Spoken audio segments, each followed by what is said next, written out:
27 अप्रैल 2026 Bharat Mandapam new Delhi में commerce minister Piyush Goyal ने India New Zealand FTA signing के बाद बिल्कुल ठीक बात एक हाई लेवल मीटिंग बुलाई।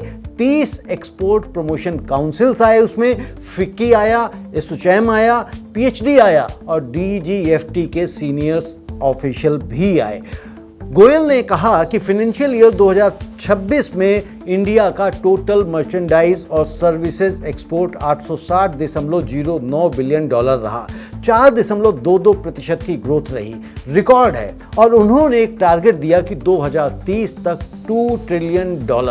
डीजीएफटी ने एक रिफॉर्म रोड मैप पेश किया, KPI based performance framework for EPCs, e commerce exports को बढ़ावा, districts as export hubs, digital trade academy, MSME participation और एमएसएमईज की तरफ से एक चिंता भी आई। कंप्लायंस कॉस्ट्स बढ़ रहे हैं, टेस्टिंग रिक्वायरमेंट्स मुश्किल हैं, ग्लोबल मार्केट्स में एंट्री करना छोटे एक्सपोर्टर्स के लिए कठिन है।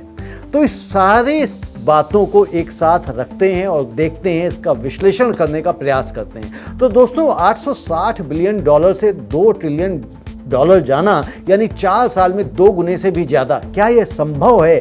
आइए आंकड़े देखते हैं। अभी इंडिया के पास 9 एफटीएज हैं, न्यूजीलैंड एफटीए ताजा है, ईयू एफटीए इसी कैलेंडर ईयर में साइन होने की उम्मीद है और यूके एफटीए भी पाइपलाइन में है, यानी नए मार्केट्स खुलने वाले हैं। लेकिन एक सवाल है, $860 बिलियन में सर्विसेज का हिस्सा बढ़ा है, आईटी, सॉफ्टवेयर, फाइनेंशियल सर्विसेज ये बढ़ रहे हैं, लेकिन मर्चेंडाइज गुड्स यानी फिजिकल प्रोडक्ट्स की ग्रोथ सिर्फ 0.93% रही। और वेस्ट एशिया में एक्सपोर्ट्स मार्च में 58% गिर गए। $2 ट्रिलियन तभी होगा जब मर्चेंडाइज गुड्स भी उसी स्पीड से बढ़ें, और मर्चेंडाइज तभी बढ़ेगा जब शिपिंग रूट्स सेफ हो, रॉ से प्रोसेस्ड की तरफ शिफ्ट हो और एमएसएमईज को रियल सपोर्ट मिले। Engineering goods, electronics, pharma, gems jewellery, agri based products, ये सब पोटेंशियल कैरियर्स हैं, लेकिन इनके लिए stable policy, long term RoDTEP commitments और हॉर्मुज जैसे क्राइसिस से अल्टरनेट रूट्स सब चाहिए।